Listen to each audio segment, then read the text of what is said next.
Hello, good January afternoon, and I'm here to talk to you about opening a brick and mortar studio or a yoga business of any kind, really. So, some things you want to think about before you get started. I'd like to say that my name is Courtney Robinson. I'm a medical yoga therapist. I've been in the yoga world for a very, very long time. I've done just about everything you can do in the yoga world. And I've owned a studio, I've had a school for 10 years, I've taught workshops, conference speaking, written a book, etc., etc. You can find more about me by visiting my website, CourtneyRobinsonYoga.com. I want to talk to you a little bit about opening a studio or brick and mortar, or just really these apply to any yoga business. And so if you like this video, please subscribe and give a thumbs up.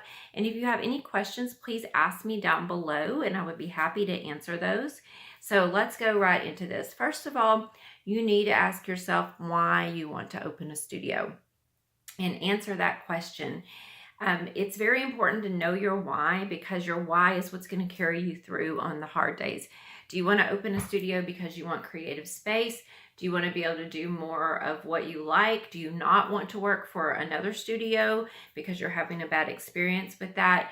Would there be another way to do that? Maybe renting space rather than going in and owning a space, like using the space in, for instance, a dance studio or something like that. So you want to answer your why. Why do you want to own a studio or any business, whether it's a school or what is your why? The second one is I would suggest you Google a business plan. About 25 years ago, I was pregnant and my ex-husband and I were considering opening a business. My ex-husband was very talented in a certain area. We had been offered even some startup money by some family members who noticed this, and we went to a course at the Small Business Administration that was offered by the local college, and it was free, and it was how opening a business plan 101. And we went and we left there knowing that we were in no way ready to own a business. And so that was very helpful, actually. The SBA has a free business plan tool online. You can just Google SBA, Small Business Administration business plan, or you can Google basic business plan questions. And this will help you answer all of the pertinent questions before you go into a business, like, where's my location going to be? How do I see myself handling employees? How am I going to handle accounting? And a lot of people don't want to deal with that stuff because, let's face it, business plans aren't sexy or fun. But you're going to have to deal with those things if you open a business, and it would be much better to deal with them on paper beforehand, because if you cannot deal with them on paper before you open a business and then you're faced with doing all of this stuff, you may not have the funds or the time when you get into it to really know what you've gotten yourself into. So Google a business plan. Answer the questions in my workbook. And this is not just a ploy to get you to read my workbook, but you can. My workbook is $29.95 online now at Amazon or at All You Press.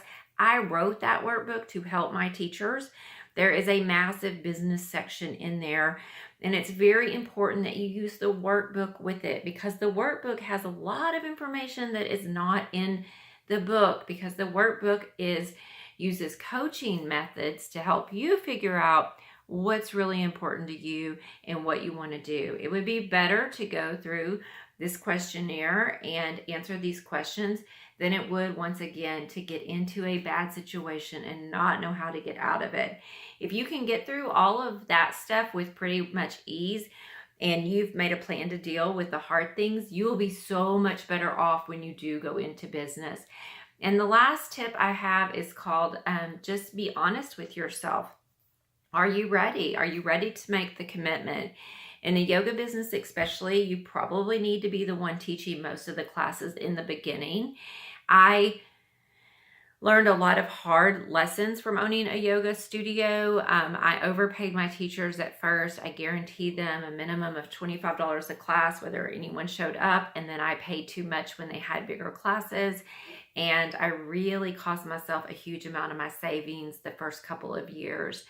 How I would do things differently now is give a base rate for showing up for class and ask them to do a few things that were part of the deal in the contract when they came to class. So like, this is what the contract says you're supposed to do. Do you agree to this? And the pay would be this $10 if no one shows up. The pay is, $20 if 4 people show up, and the pay is $25 if you have over 8 or something like that. That is all in my book. So I would highly recommend going through my book, doing the business section and the workbook, also Googling business plans, a simple business plan, and going through that before you really consider if you want to sink all of your time and money into owning a brick and mortar. There may be another way to start organically. And if it sounds like I'm trying to talk you out of owning a yoga school or a yoga studio, I'm not trying to talk you out of it. I've just counseled so many people who have gone into this blind and then they call me for help later. I've also counseled people through this process who went ahead and did these things without really considering everything, and within a year or two they're burned out, they're tired, and we have to make a different choice. So sometimes there's a way of starting things organically. For instance, going in and renting space at a dance studio, sharing space with them 4 days a week, and seeing how that goes before you dump a bunch of money and time and take time away from your family before you open a studio. I hope this has been helpful. My book is The Mud and the Lotus, a workbook, a guide and workbook for students of yoga, available on Amazon and at allyapress.com. You can go to my website and find a link to all of that at CourtneyRobinsonYoga.com. I have another book coming out about putting on yoga events, workshops, and retreats that is full of business information. And I will have a small book coming out by the end of the year on owning a yoga school, how to do that, how to open one, how to run one. So if those interest you, please follow me and subscribe, and follow my website. And on Instagram, you can follow me at CourtneyRobinsonYoga.com or CDB120. Thanks so much. Have a beautiful day. Bye.